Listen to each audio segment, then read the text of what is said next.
खवातीन और अपना क्या कहना चाहिए, हजरात, यही कहना चाहिए मेरे ख्याल में तो। मेरी बीवी ने कहा था कि अच्छे अखलाक को बढ़ावा देने वाली एक आम यहाँ करूँ, तो भाई मैं तो तकरीर कर दूंगा, मेरे लिए कौन सी मुश्किल बात है, मेरे लिए तो सब बाएं हाथ का खेल है। नहीं, मेरा ख्याल में बाएं हाथ का खेल है जी, कोई ऐसी बड़ी बात नहीं।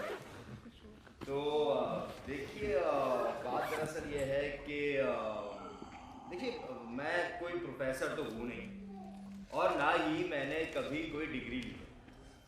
हाँ, अलबत्ता पिछले 30 वर्षों से मैं अपनी सेहत का सत्यानाश मारता चला रहा हूँ काम करके, और वो भी ऐसे मामलात में जो कि बाकायदा साइंसी हैं। अब ऐसे तमाम मामलात के बारे में अपना सोच विचार और मगजमारी और कभी कभार लिखना लिखाना भी, जैसा कि आप लोग तसव्वुर कर सकते हैं। देखिए हजरात, मतलब साइंसी मज़ामीन को अगर देखा जाए तो वो 16 आने साइंसी भी नहीं होते। हाँ, अगर आप चाहें तो करीब करीब उन्हें साइंसी कह सकते हैं। अब ये कोई तज़किरा करने वाली बात तो नहीं है, लेकिन फिर भी मैं बताए देता हूँ कि अब से कुछ दिन पहले की बात है कि एक दिन मैंने मुतादिद अक़साम के कीड़ों के नुकसानात के उन्वान से एक बड़ा ही ज़बरदस्त मज़मून लिखा। मेरी बेटियों को वो मज़मून बड़ा पसंद आया, ख़ास तौर पर वो हिस्सा जहाँ मैं खटमलों का जिक्र करता हूँ। मैंने बस यूं ही एक बार उसे रवादारी के साथ पढ़ा और फिर फाड़ कर फेंक दिया। भाई, मजमून के लिखे जाने या ना लिखे जाने से तो कोई फर्क पड़ने वाला है नहीं। हाँ, अलबत्ता जिस चीज से फर्क पड़ता है वो है कीड़े मार दवा, जो कि इंतहाई जरूरी है और उसके बगैर गुजारा नहीं है। भाई, हमारे मकान के तो बड़े पियानो तक में खटमल घुसे हुए हैं। आप लोग चेक कीजिएगा, आप लोग के घरों में भी होंगे। मैं इंतहाई माजरत चाहता हूँ, मैं पता नहीं क्या बकवास लेकर बैठ गया हूँ। असल में बात यह है कि मैं थोड़ा भुलक्कड़ किस्म का आदमी हूँ। वो क्या है कि उम्र के साथ साथ आप लोग समझ सकते हैं कि हालात ऐसे हो जाते हैं, और फिर एक ऐसा आदमी जो कि शादीशुदा हो और उसकी उम्र भी बढ़ रही हो, तो मैं अपने मौजू की तरफ वापस आता हूँ जी। तो जी, आज की जो तकरीर का हमारा मौजू है वो जैसे कि अभी क्या नाम था इसका, जिया साहब ने जो भी बताया आपको कि वो है अपना क्या नाम, हाँ, कि तंबाकू नोशी के मुज़िर असरात। हाँ, तो बात यह है कि मेरी बीवी ने मुझसे कहा दरअसल कि मैं तंबाकू नोशी के मुज़िर असरात के ऊपर एक तकरीर कर दूँ मैं। तो अब मुझे पता है, मैं खुद जो हूँ वो तंबाकू नोशी की आदत में मुब्तला हूँ, लेकिन मुझसे ही कहते कि तकरीर कर डालो, तो अब खुद ही समझ सकते हैं कि क्या रह गया कहने को। लेकिन बहरहाल भाई, क्या कर सकते हैं, अब बीवी का हुक्म है तो मानना ही तो पड़ेगा। जो शादीशुदा हज़रात यहाँ पे मौजूद है उनको तो इस बारे में बहुत अच्छे से मालूम है कि वो बात टाली तो जा नहीं सकती है। तो भाई, अपना ख़वातीन व हज़रात, अब बात चूँकि तंबाकू की है तो जाहिर है बात तंबाकू की ही होगी और किसी चीज़ की तो हो नहीं सकती। और अपना जहाँ तक आप लोगों का ताल्लुक है तो ख़वातीन व हज़रात, मैं हाथ जोड़कर आप लोगों से ये इल्तिजा करना चाहूँगा कि मेरी इस तकरीर को इंतहाई संजीदगी के साथ और गौर से सुनिएगा, क्योंकि इसमें कोई शक नहीं कि आज की मेरी इस तकरीर से आपको बहुत ही फ़ायदे की और काम की मालूमात हासिल होने वाली हैं। देखिए, आप में से किसी साहिब को इस किस्म की रूखी सूखी साइंसी तकरीर से कोई घबराहट या बेजारी तो नहीं है ना? नहीं, अगर आप में से कोई साहब या जो साहिबाएँ पीछे बैठे हैं, साहिबाएँ पीछे बैठी हैं और जो साहब बैठे हैं, उनको अगर इस किस्म की किसी तकरीर से कोई परेशानी या बेजारी होती है तो वो बड़े शौक से घर जा सकते हैं। उनको यहाँ बैठने की चंदा ज़रूरत नहीं है, क्योंकि मुझे तो मेरी बीवी ने कहा है तो मैं तो वही करूँगा। बाहर खैर, हाँ, लेकिन अगर कोई डॉक्टर साहिब यहाँ तशरीफ़ रखते हैं तो मैं ख़ास तौर पर उनकी तवज्जो चाहूँगा, क्योंकि जैसा अभी मैंने अभी थोड़ी देर पहले कहा कि इसमें कोई शक नहीं है कि उनको बहुत ही काम की और मुफीद और करामत मालूमात मेरी आज की इस तकरीर से हासिल होंगी, क्योंकि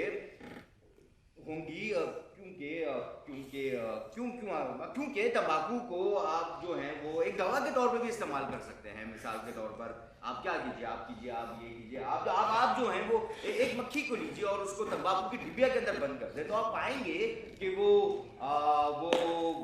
मर गई। हाँ, मेरे ख्याल में तो मर ही जाएगी वो, शायद नर्वस ब्रेकडाउन की वजह से। मेरे ख्याल में तो यही होगा। लेकिन मैं पता नहीं क्या मक्खी तंबाकू में घुस गया। मैं इंतहाई माजरत चाहता हूँ, जैसे मैंने आप लोगों को कहा कि मैं जो हूँ वो यहाँ पे उल्टी सीधी बात करना शुरू कर देता हूँ। तो मैं बहरहाल असल में क्या होता है, क्या है कि अरे बड़ा नाजुक है, पेट टूट जाएगा, हाथ ऊपर नहीं रख सकते। वो बात असल में आप लोग जानते हैं कि मैं असल में क्या है कि बहुत बुरी सी आदत पड़ गई है मुझे कि जब भी मैं तकरीर करने के लिए ऊपर आता हूँ तो मेरी जो दाएं आँख है, दाएं वाली आँख है मेरी, वो फड़कना शुरू कर देती है और उसका साथ जो है वो बाएं आँख देना शुरू कर देती है। टांगे थोड़ी कपकपाने लगती हैं, सांस थोड़ा सा फूले जाता है। आप सब लोग इस बात को समझ सकते हैं। असल में ना बात ना सिर्फ घबराहट की होती है जी, और मैं ना बड़ा घबराहटी किस्म का आदमी हूँ। मेरी जो आंखें हैं उन्होंने 13 सितंबर को फड़कना शुरू किया था, एंड उस दिन जब मेरी बीवी ने मेरी चौथी बेटी को जन्म दिया। मैं तकलीफ क्या बोल रहा था पता नहीं। मैं मेरी बातों को प्लीज़ आप वो मत समझिएगा। वो अच्छा, अभी तो काफ़ी पड़ा है, मैं समझ नहीं आ रही क्या बोलूँ। उन्होंने बोल दिया कि बहुत सारा बोलना है, तो 20 मिनट तक बात करनी है, तो बहुत ज़्यादा टाइम होता है, वो भी मेरे जैसे आदमी के लिए जो बहुत घबरा। अरे मैं आप लोग को ये बताता हूँ कि मैं आपको थोड़ा संगीत जो स्कूल है हमारा, उसके मुताबिक आप लोग को थोड़ा तारुफ करा देता हूँ। देखिए, मेरी जो बीवी है वो शहर का एक संगीत स्कूल चलाती है। वैसे तो ये कोई संगीत स्कूल नहीं है, लेकिन अगर आप चाहें तो करीब करीब इसे संगीत स्कूल कह सकते हैं। अब ये बात मेरे और आपके दरमियान ही रहे, मतलब किसी से कहिएगा नहीं। अब आपस की बात है कि मेरी बीवी को पैसे की कमी की हमेशा शिकायत रहती है, वही हमेशा का रोना गाना। लेकिन पैसे उसने कुछ बहुत ज़्यादा नहीं, बस थोड़े बहुत पैसे जमा करके रखे हैं। ये कोई 40-50 लाख रुपए होंगे जी। लेकिन उन पैसों में मेरे नाम का 1 रुपया थैला नहीं, एक दमड़ी नहीं है जनाब, एक फूटी कौड़ी नहीं है साहेब। हाँ, आप लोग को क्या बता रहा हूँ, जो शादीशुदा हज़रात यहाँ मौजूद है उनको बताइए। हालांकि उस संगीत स्कूल के अंदर सारे काम जो है वो मेरे से, ठीक है ना। मैं ज़रूरत की तमाम अशिया खरीद कर लेकर आता हूँ, मैं सौदा सल्फ लेकर आता हूँ, मैं नौकरों पर निगरानी करता हूँ, मैं हिसाब किताब तैयार करता हूँ, मछली कापा ठीक से सीता हूँ, मैं चूहों का खात्मा करता हूँ,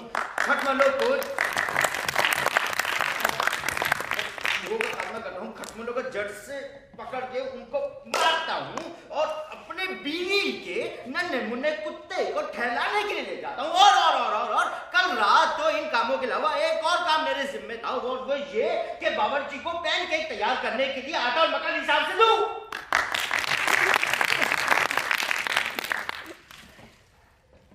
बात तो बड़ी लंबी है, मैं कहां तक बोलता जाऊं, लेकिन तसर ये कि आज जबकि पैनकेक्स इनके जा चुके थे तो मेरी बीवी बावर्ची खाने में बारिश हुई और कहने लगी कि 3 लड़कियों के हुदूद सूझ गए हैं, वो केक नहीं खा पाएंगी। अब ये लगा कि ये भी हमारी गलती थी, क्योंकि एक समझदार और वफादार शौहर होने के नाते यह हमें मालूम होना चाहिए था कि चूंकि आने वाले दिन के अंदर 3 लड़कियों के हुदूद सूझ जाएंगे और वो केक नहीं खा पाएंगी, तो हमें उनके लिए केक नहीं तैयार करने चाहिए थे। लेकिन चूंकि अब हमने ऐसा नहीं किया तो यह हमारी गलती थी।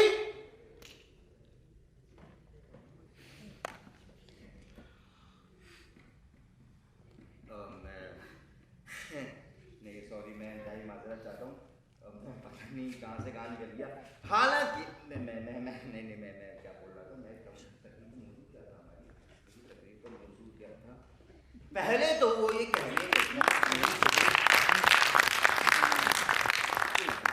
कहने लगी कि ये केक उठा के तय खाने में रख दो।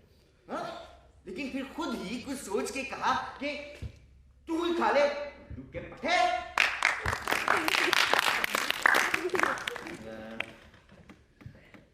मैं अपनी ज़बान की माजरत चाहता हूँ। मुझे मालूम है कि यहाँ बच्चे भी बैठे हैं, मुझे इस किस्म की ज़बान नहीं इस्तेमाल करनी। मैंने भी वो केक खाई नहीं। हाँ, मैंने भी वो केक खाई नहीं, बस चबाए बगैर निकल गई।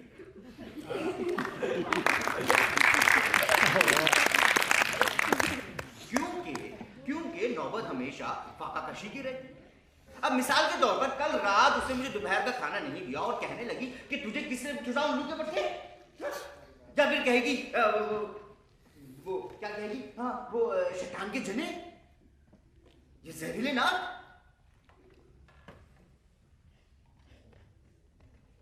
पता नहीं किस किस्म की शैतान की औलाद हूं।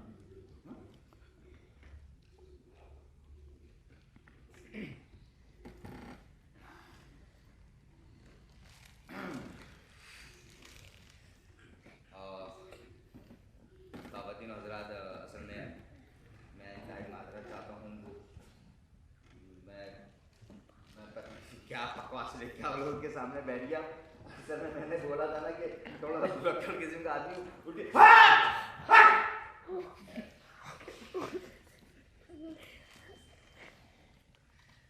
तो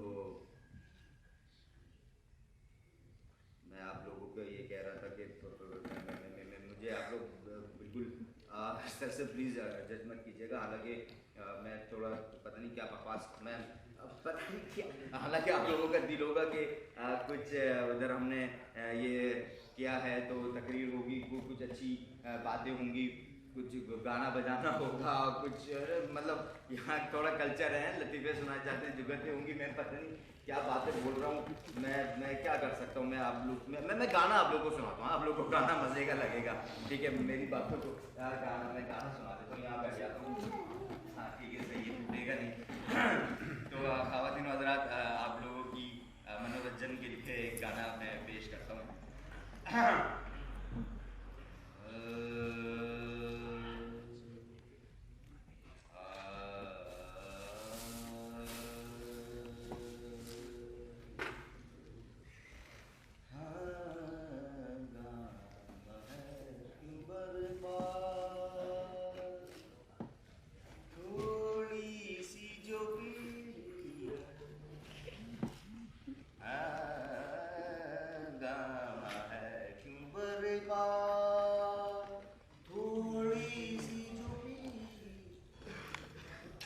डाका तो नहीं डाला, डाका तो नहीं डाला, चोरी तो नहीं। क्या बात।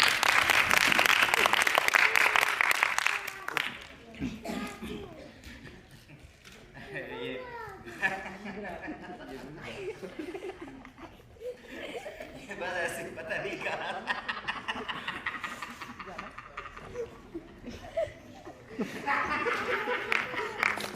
यार साइलेंट है।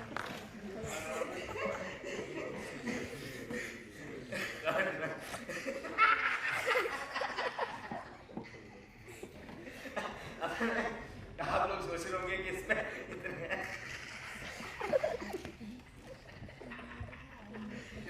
हंसने वाली क्या बात है कि मालिक कोई हंसने वाली बात नहीं है, लेकिन वो क्या होता है ना कि कुछ चीज़ों से कुछ यादें जुड़ी होती है, आपको हंसी आ जाती है। तो मुझे थोड़ा बहुत ऑस्ट्रेलिया का भी रहता है।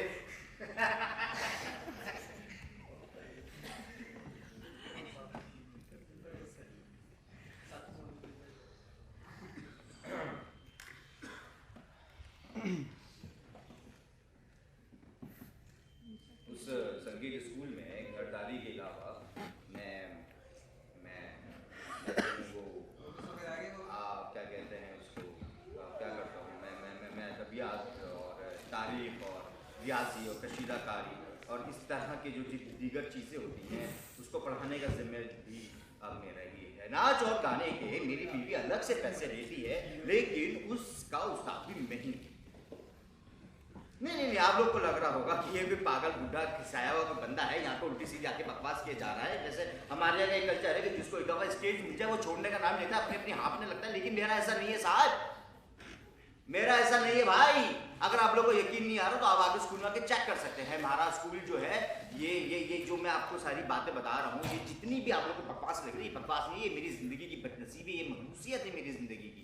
अगर आप लोगों को इस पर यकीन नहीं आ रहा हो, वैसे जो शादीशुदा मर्द यहाँ पे मौजूद है उनको यकीन शायद थोड़ा थोड़ा आ रहा होगा, लेकिन जिनको नहीं आ रहा, जो नौजवान यहाँ पे बड़ी एक अच्छी ख्याली दुनिया अपने दिमाग में बसा के बैठे हुए हैं, वो शायद ये कह रहे होंगे कि मेरे अंदर कोई मसला है और ये सब कुछ मैं एग्जैजरेट करके बातें कर रहा हूँ। मैं कोई सियासतदान नहीं हूँ भाई, मैं कुछ बड़ा चढ़ा के बातें नहीं कर रहा हूँ। अब आके स्कूल में आके चेक कर सकते हो, हमारा स्कूल जो संगीत स्कूल है वो उसका जो नंबर होता है ना भाई, उसका नंबर है X13 और वो स्कूल जो है वो गली नंबर 13 के अंदर है और उसका ब्लॉक भी 13 है। और अरे मेरी समझ में आ गया मेरे भाई कि आप मेरी जिंदगी के अंदर इतनी मनुष्यत, इतनी बर्बादी क्यों है, क्योंकि जो हमारा स्कूल है उसका नंबर भी 13 है और वो गली का नंबर भी 13 है और ब्लॉक नंबर भी 13 है। मेरी शादी भी 13 तारीख को हुई थी, मेरी बेटियां भी सारी 13 तारीख को पैदा हुई हैं। हमारे घर के अंदर खिड़कियां भी 13 है, दरवाजे भी 13 है, कमरे भी 13 है, मेरी बेटियां भी 13 है।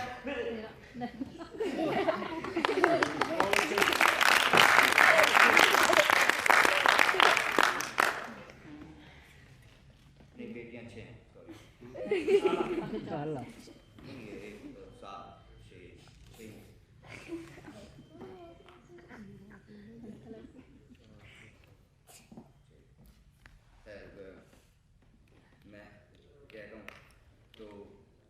बेटियां हैं मेरी और उनके साथ मैंने आपको बताया कि बड़े वो अच्छे रहते हैं। तो मैं पता नहीं क्या बोल रहा था यहाँ पे, हम क्या बात कर रहे, तंबाकू नोशी के ऊपर बात कर रहे थे यार, मैं पता नहीं मैं क्या यहाँ पे बात करने लगा था। अच्छा, तो ख़वातीन और हज़रात, तंबाकू नोशी के मेरी बीवी के साथ मेरी जो मुलाकात है वो किसी भी वक्त हो सकती है, हाँ किसी भी वक्त पेशी हो सकती है हुजूर वाला के सामने। ठीक है, रात का 2 बज रहा हो, 3 बज रहा हो, आपको बुला लेंगे। आप मुझे बताएं कि रात के 2-3 बजे मेरी बीवी मुझे बुलाकर मुझसे हिसाब किताब मांगना शुरू कर देती है कि राशन कितने का आया, प्लम्बर को कितने की, ये दरवाजा कितने का ठीक हुआ, वो फलाना। अब मुझे बताओ ये कौन से मियाँ बीवी है जो रात के 3 बजे बैठकर जो है ना वो हिसाब किताब कर रहे होते, लेकिन है ये मेरी बीवी है जो रात में सब हिसाब किताब कर रही होती है। और वो सारे का प्रमोशन का काम मेरे जिम्मे होता है। वो मुझसे पूछती है पम्फलेट कितने के बिके हैं, पम्फलेट में उठा के मैं बेचूं। मुझे पम्फलेट से याद आया, मेरे पास कोई पम्फलेट ऐसा है, वैसी बात नहीं है, आप जो समझ रहे हैं। ये देखिए ये रहे पम्फलेट बेचने का काम भी है हुजूर मेरे ही जिम्मे है। अगर किसी को अपने से पम्फलेट चाहिए तो मुझसे पम्फलेट ले सकते हैं। 13 रुपए का 13 रुपए का भाई साहब, 13 रुपए का एक लेंगे आप, ले लीजिए। नहीं 13 रुपए, चलिए 13 के 3 ले लीजिए, 13 के 3 पम्फलेट 13।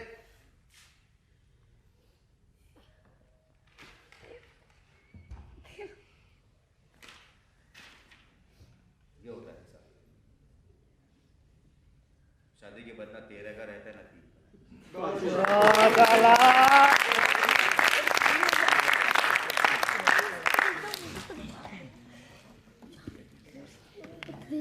ऐसा नहीं था भाई,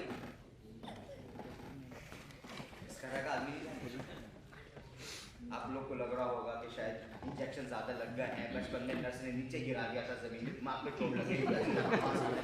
ऐसा नहीं था, मैं भी बड़ा खुश खुर्रम था भाई अपनी जमाने के दिनों में। यूनिवर्सिटी की तालीम हासिल की, आप लोगों को शायद अभी नहीं लग रहा होगा, लेकिन यूनिवर्सिटी के अंदर पढ़ा हुआ बंदा हूँ मैं भी अपने दोस्तों के साथ ऐश करता था, घूमता था, फिरता था, पहाड़ों के ऊपर, नदियों में, समंदर, पता नहीं क्या क्या चीजें नहीं देखी, जंगलों के अंदर जाके रह खुशगपियों में मसरूफ। लेकिन अब मेरी जिंदगी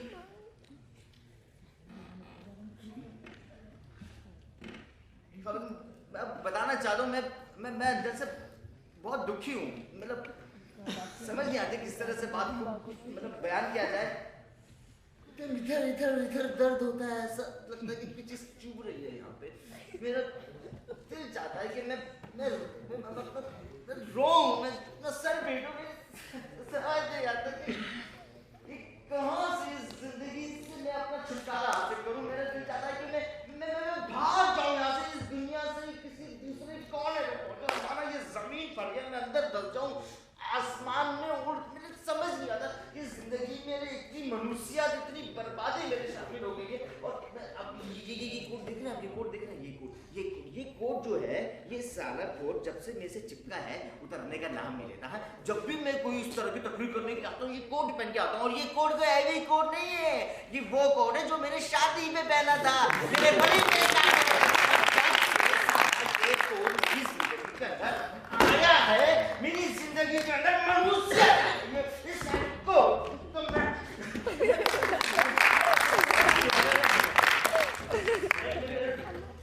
अच्छा, आप लोग सोच रहे होंगे कि ये सोच लो ना, मेरी बेटियों का क्या मेरे भाई, बेटियों को बोलता हूँ तो वो खी करके हंसने लग जाती है, मेरी किसी बात को संजीदा लेती नहीं है, ना ही वो मोटी मनुष्य कमीनी मेरी बात को संजीदा लेती है, ना उसकी बेटियां संजीदा कैसे ले, लेकिन मेरी बेटियां अच्छी हैं, उल्टा सीधा मत समझिएगा, मेरी बेटियां जवान है, खूबसूरत है, उनकी लेकिन शादी अभी तक नहीं हुई। शादी उनकी कैसे होगी भाई, जो यहाँ पे आंटियां मौजूद है उनको इस बात का पता है कि जब वो किसी मर्दों के सामने से गुजरेंगी, घर में कोई मेहमान आएंगे, वो मेरी बेटियों को देखेंगे तो उनकी शादी होगी ना, लेकिन वो कंजूसनी कमीनी घर पे किसी को बुलाते ही नहीं है, नाश्ता पानी देते ही नहीं है, जब कोई आएगा नहीं देखेगा नहीं तो शादी कैसे होगी। हाँ लेकिन आप मेरी बेटियों को खाला के घर देख सकते हैं। हाँ खाला के घर नहीं, मेरी खाला के घर पे नहीं, मेरी बेटी भी खाला के घर पे, मेरी जो बीवी है वो उसकी बहन के घर पे। अरे आप लोग जानते होंगे उसके बड़ी अजीब सी औरत है, मतलब जिसको घटिया का मर्ज है, नहीं मतलब घटिया तो वो है लेकिन उसको घटिया का मर्ज भी है, घुटनों वाला मर्ज भी है, और वो अजीब सी औरत जो इतने बड़े बड़े बाल लंबे गोल गोल करके सर पे लिपेटती है, ऐसा लगता है कि उसने सांप लिपेटे हुए हैं, और वो कुछ चिट कपड़े तरह के जो है ना वो कपड़े पहन के सकते कि लाल बैग चिपका रखी है उसने। हाँ उसके घर पे देखा जा सकता है, वो मेरी खालू।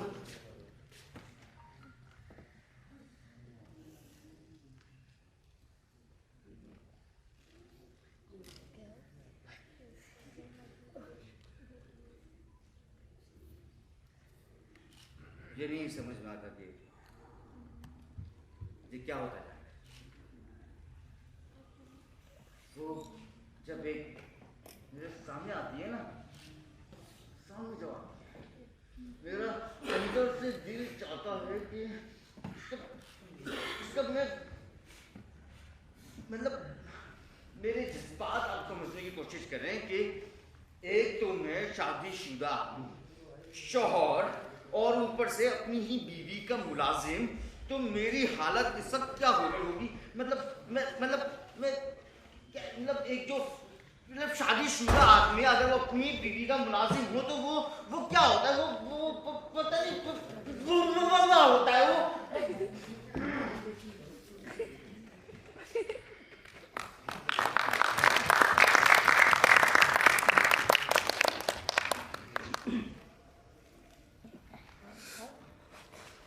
जब आप देखेंगे कि वो नहीं होती, क्या बात, कैसा मैं एक गिलास में मस्त कर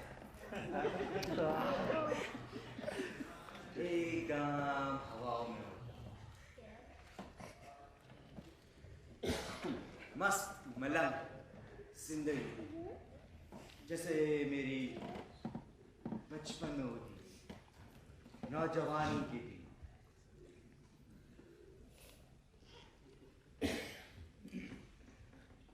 मेरा दिल चाहता है कि मैं आदमी ना होता, मैं इंसान होता, मैं कुछ और होता, मैं क्या होता, मैं मुझे खंबा होना चाहिए था।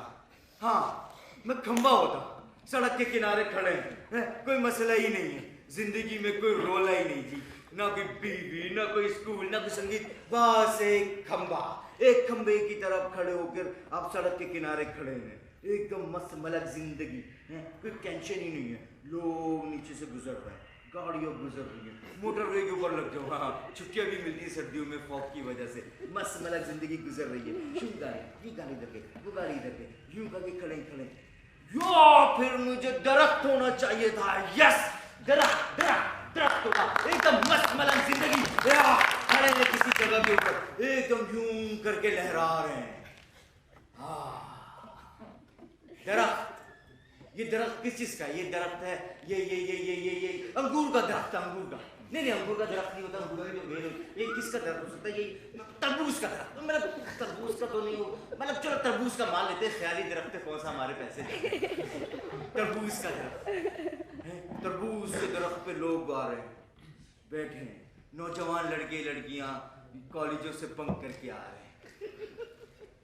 नहीं इसको छोड़ दो, फैमिली शो है, आगे चल, बच्चे आ रहे हैं, बच्चे छोटे छोटे बच्चे स्कूलों से वापसी में आ रहे हैं, तरबूज देखिए उन्होंने दरख्त के ऊपर, बड़े बड़े लाल लाल तरबूज, उन्होंने पत्थर उठाया, शू करके मारा, आप यूं देख रहे हैं, यूं पत्थर आ पीछे मिस पाए, फिर दूसरा पत्थर पीछे से आपने बच्चों के साथ खेला, बच्चे थक हार के चले गए। जब बच्चे जाने लगे तो आपने सेब गिरा दिया। तरबूज की दरख्त से सेब गिर सकता है, कोई बात नहीं, कोई मसला नहीं। वो बच्चे आज उन बच्चों ने सेब उठा चले गए। मस्त जिंदगी ऐसी घूम। ओ मुझे फसल होना चाहिए था, गंदुम होता है, गंदुम। हाँ, गंदुम का खोशा जबरदस्त, एकदम इस्तादा फसल की तरह खड़े हैं, खेतों के अंदर लहरा रहे हैं। मस्त जिंदगी। यूं आपके अंदर से यूं खोशा निकला है, ये गोल्डन हो गया, गोल्डन हो के ऊपर गया। एक मोटी सी आंटी धक धक करती हुई आई, उन्होंने अपना दुपट्टा आपके ऊपर से फेरा। कुछ आपके भाई बहन छोटे छोटे दोस्त कुचल गए, लेकिन आप खड़े हैं। अगर आपकी जिंदगी है तो मस्त जिंदगी यूं करके चल रही है, खोशे गंदम के ऊपर है, ठीक है। इतनी देर में वहां पर आपको वो फल पक जाएगा, वो ट्रैक्टर आएगा, ट्रैक्टर आएगा करके आपको काटेगा, आप काटे, उसमें से आपके दाने अलग आपके मिल्क के अंदर से आपका आटा बना राशन उसके अंदर पैक हो गया। पैक होने के बाद आप दुकान पे गए, दुकान से आपको खरीदोगे, आप बावर्ची खाने में आए, रोटी आपकी पक रही है। नहीं, गंदुम नहीं भाई, गंदुम नहीं, फिर बावर्ची खाना आ जाएगा जिंदगी के अंदर। नहीं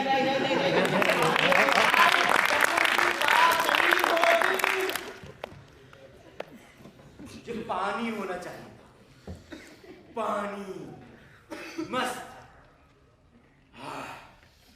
कोई टेंशन नहीं, कोई जिंदगी में मसला नहीं, कोई स्कूल नहीं, कोई बावर्ची खाना, कोई बीवी नहीं, कोई पैनकेक नहीं, गंदुम सब मसला हटा।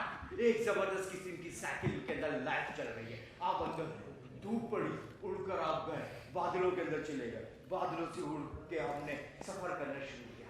ये आप चक्कर लगा रहे हैं पूरे मुल्क के अंदर देख रहे हैं, सारी चीजें आपको पता चल रही हैं। एकदम वहां से उड़ते आप वहां से बारिश बन के नीचे बरसे, बारिश बन के दरियाओं से होते पंजाब निकाला, सिंध निकाला, साफ सुथरा पानी के बाद आप पहुंचे कराची में गंदे नालों के वो गंदे नाले होते गोल चक्कर काटकर जो नाला जो कि आप तोड़ा जा रहा है, वहां से आप चले गए।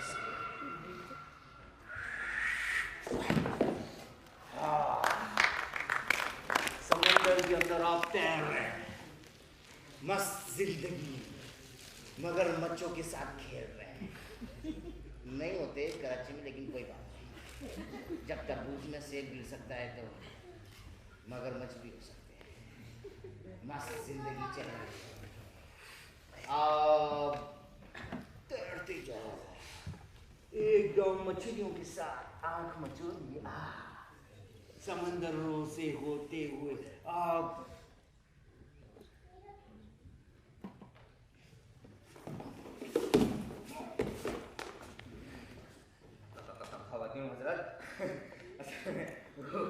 बात यह है कि मेरे पीछे से आ रही है, तो जब वो यहाँ पर आए तो आप लोगों से बातचीत होगी उसकी, तो प्लीज़ इसको कहिएगा कि हमारी बहुत अच्छी जो है ना वो गुफ्तगू हुई, और हमने जो है ना वो बड़ा वो क्या, तो मेरी बीवी ज़रूरत नहीं है इसकी। तो ख़वातीन और हज़रात,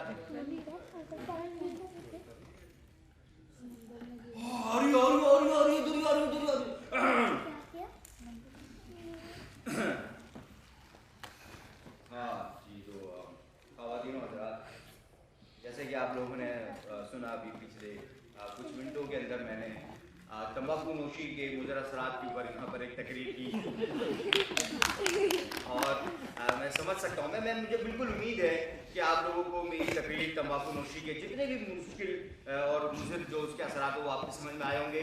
और जो नौजवान लड़के और अब तो खैर लड़कियाँ भी यहाँ पे मौजूद हैं, मैं मेरी उनसे गुजारिश है कि वो अभी के बाद जो है वो तंबाकू नोशी से परहेज़ करेंगे। और इसी के साथ ही मैं आप लोगों का बहुत बहुत शुक्रिया अदा करना चाहता हूँ। खुदा हाफ़िज़।